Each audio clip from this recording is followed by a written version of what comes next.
Dans ce montage d'entretiens et de commentaires entre Bernard de Montréal, Boulevard M et Richard Glenn, RG, plusieurs éléments sont abordés. Tout d'abord, BDM explique l'importance d'être sur la même longueur d'onde pour établir une connexion et travailler ensemble. Il mentionne que les mouvements charismatiques sont basés sur cette idée, mais qu'ils sont instables car ils sont souvent basés sur des émotions et non sur une véritable connexion spirituelle. BDM explique ensuite que l'émotionnalité est nécessaire à l'homme pour vivre sur Terre car elle lui permet de trouver un point de référence dans le cosmos. Cependant, lorsqu'on dépasse le mental et qu'on cesse de penser, on n'a plus besoin de ce point de référence et on peut utiliser l'énergie émotionnelle et mentale comme des réserves d'énergie. Lorsque le mental et l'émotionnel ne sont plus en interférence, on entre dans une dimension au-delà de la spiritualité. BDM souligne que la personnalité est une combinaison des différents corps de l'homme, à savoir physique, éthérique, émotionnel et mental. Il explique que la connaissance se trouve au-delà de la personnalité, dans les supérieurs de la conscience humaine, et que tous les hommes ont cette connaissance en eux dès qu'ils cessent de fonctionner au niveau de la personnalité. Enfin, BDM affirme que la science fonctionnera différemment lorsque les scientifiques comprendront qu'il n'y a rien à étudier, mais seulement à recevoir cette vibration énergétique. Il soutient que la recherche deviendra inutile et que les scientifiques pourront simplement appliquer et changer de vibration mentale pour utiliser le corps mental. En résumé, BDM déclare que pour travailler ensemble, il est essentiel d'être sur la même longueur d'onde. Il explique le rôle de l'émotionnalité et du mental, ainsi que la nature de la personnalité. Il affirme également que la connaissance se trouve au-delà de la personnalité et que la science évoluera lorsque les chercheurs comprendront qu'il n'y a rien à étudier mais à recevoir.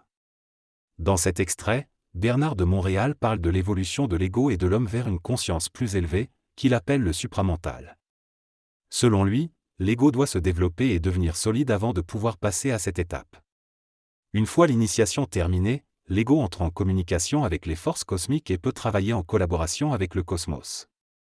Bernard affirme également que le but de l'évolution humaine est de créer un macrocosme atomique en collaboration avec d'autres planètes, afin de permettre la juste distribution des puissances cosmiques. Il envisage une transformation de la matière, où elle deviendra divinisée plutôt que simplement divine. De plus, Bernard mentionne que le supramental est la connaissance ultime, et qu'en y accédant directement, on sait plutôt qu'on doit apprendre et comprendre. Il mentionne également que les extraterrestres font partie de cette dimension du supramental et qu'ils évoluent sur d'autres planètes physiques, mais aussi sur des plans invisibles. Dans une première émission avec Bernard de Montréal, il est expliqué que l'homme, une fois son matériel psychologique organisé, pourra entendre des sons et voir la lumière du supramental. Cela lui permettra d'entrer en contact physique avec cette dimension et les extraterrestres. En résumé, cet extrait aborde les notions d'évolution de l'ego, du passage au supramental, de la divinisation de la matière, et de la relation entre l'homme, les extraterrestres et le supramental. Dans ce texte, il est expliqué que l'homme ne peut pas encore comprendre l'infini et la dimension psychologique des extraterrestres. Cependant, une fois les changements vibratoires nécessaires effectués dans le cerveau humain, l'homme pourra comprendre cette dimension. Les idées cosmiques, qui viennent de différents plans, influencent l'homme sur le plan vibratoire de son intelligence. Mais en raison de la condition de son intellect, conditionné par son corps astral et sa faculté de penser, il lui est difficile de juger de la validité de ces idées cosmiques. Un exemple est donné, si une civilisation supérieure entre en contact avec l'homme, elle peut transmettre sa pensée dans les neurones de l'homme, créant ainsi des modèles de temps et de connaissance dans son esprit. Cependant, la connaissance est une illusion car l'homme est soumis à l'influence de ces modèles de temps. Malgré cela, la science s'est développée sur Terre grâce à la correction des erreurs de la nature par l'homme.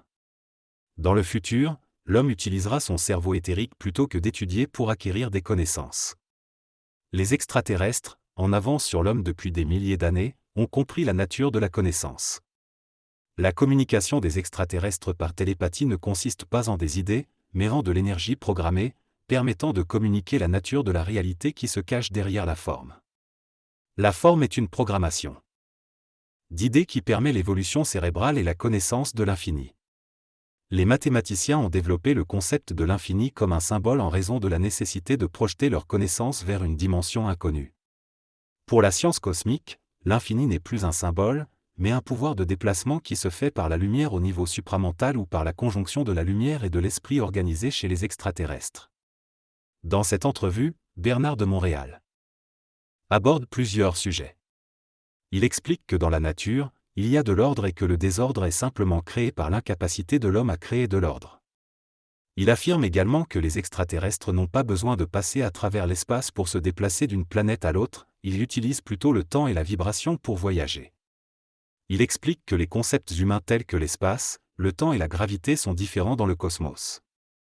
L'espace est une limite imposée par la vie pour contenir la forme, et le temps est une réorganisation instantanée de la matière supramentale à travers les vibrations lumineuses. De plus, il mentionne que l'espace est utilisé pour matérialiser la forme. En ce qui concerne l'évolution de l'humanité, il suggère que les hommes ont commencé par l'Orient et ont graduellement migré vers l'Ouest, aboutissant finalement en Amérique, d'où les premiers astronautes ont été envoyés sur la Lune. Il affirme que cette évolution extérieure représente également une possibilité pour l'être humain de s'évader de son corps et d'accéder à des réalités invisibles. Lors d'une discussion sur l'ésotérisme, une question est posée sur la signification de la phrase « quand on pense ». Le répondant explique que la pensée est une illusion de l'ego, une illusion nécessaire pour que l'ego se reconnaisse comme un agent actif et créatif. Cependant, lorsque l'ego réalise qu'il appartient à un autre niveau de conscience, sa faculté de penser diminue graduellement et il commence à communiquer avec ce niveau supérieur. Il explique que si quelqu'un commençait soudainement à penser à des sujets inattendus, cela pourrait indiquer un changement vibratoire et nécessiterait peut-être une intervention médicale. Le répondant affirme que l'ego, une fois transformé, devient plus limpide et peut communiquer avec un autre niveau de connaissance et comprendre les autres. Un participant exprime une impression selon laquelle poser des questions est un piège, mais le répondant explique qu'il n'y a pas de piège car il y a des réponses à toutes les questions. Il souligne également que parler et poser des questions exerce un pouvoir vibratoire qui provient du supramental, et que toutes les réponses et les questions sont les mêmes sur le plan cosmique. Cependant, une fois que l'on fonctionne sur le plan mental ou supramental, la curiosité disparaît car on connaît déjà toutes les réponses, mais on peut toujours discuter avec ceux qui ont encore cette faculté pour les aider à se développer vers un état plus supramental. La communication est essentielle car elle permet aux individus de partager leurs idées, de construire des relations et de se comprendre mutuellement. Sans la communication, il n'y aurait aucun besoin de développer notre intellect. Lorsque nous sommes seuls, nous pouvons nous occuper de nos propres activités, mais lorsque nous sommes avec quelqu'un d'autre, la conversation nous permet de faire autre chose et de nous divertir mutuellement. Cependant, il est important que nous écoutions et respectons les autres perspectives, car chaque personne a quelque chose d'important à dire, même s'il ne s'agit que d'un petit grain de vérité. L'orgueil est un obstacle à la communication, car il empêche les individus de reconnaître la valeur des opinions des autres. Il est essentiel de comprendre que chaque personne a raison à sa propre manière et que les discussions doivent être basées sur le respect mutuel. En comprenant les mécanismes de l'esprit et en développant une meilleure psychologie, nous pourrons améliorer nos relations et notre compréhension des forces cosmiques qui nous entourent. Selon BDM, il existe deux types de souffrance, la souffrance inconsciente et la souffrance consciente. La souffrance inconsciente est souvent liée au karma, c'est-à-dire aux actions passées qui ont des conséquences sur l'individu. La souffrance consciente, quant à elle, est liée à l'évolution de l'âme et est nécessaire pour élever son voltage. L'âme, comparée à un transformateur, a besoin de passer par des expériences pour se développer. La souffrance physique terrestre humaine permet à l'âme de changer de niveau de voltage et de progresser dans son évolution. La souffrance a également un rôle initiatique pour certaines personnes en contact avec le rayon de la création.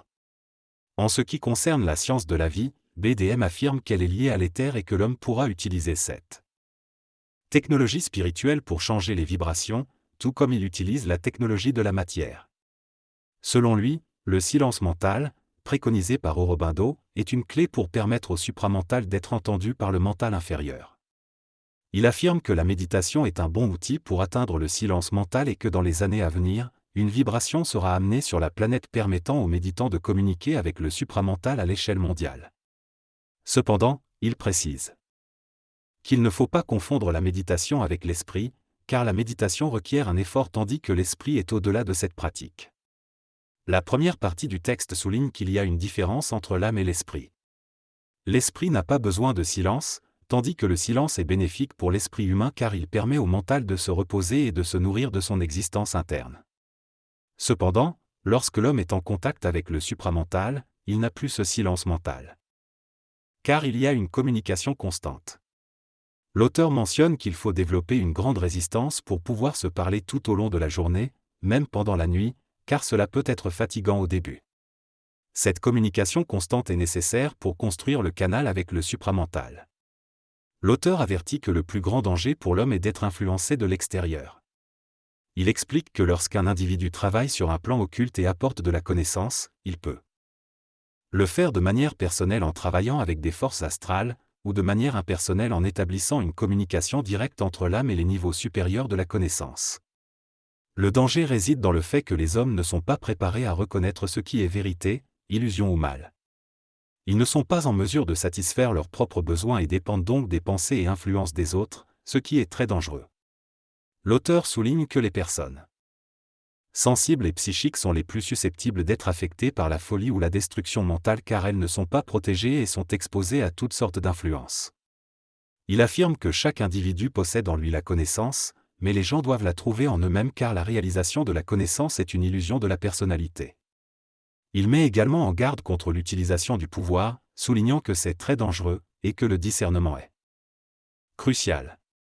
Dans la deuxième partie, l'animateur demande comment éduquer les esprits des enfants afin qu'ils puissent être préparés à recevoir ces émissions. L'auteur répond que lorsque quelque chose est créatif, il résonne avec ce qui est bon à l'intérieur et permet à l'enfant de puiser ce dont il a besoin. Il mentionne également qu'il n'y a pas de hasard si un enfant est amené à la télévision. Dans cette discussion, Bernard de Montréal explique que tous les êtres humains ont des pouvoirs, bien que ceux-ci ne soient pas toujours manifestés. Les enfants qui naissent aujourd'hui sont considérés comme des âmes très évoluées et peuvent développer des facultés intuitives et clairvoyantes. Il mentionne également le concept de mutant physique, des individus avec des facultés cérébrales exceptionnelles, mais souligne que la véritable transformation se fera par une transmutation spirituelle.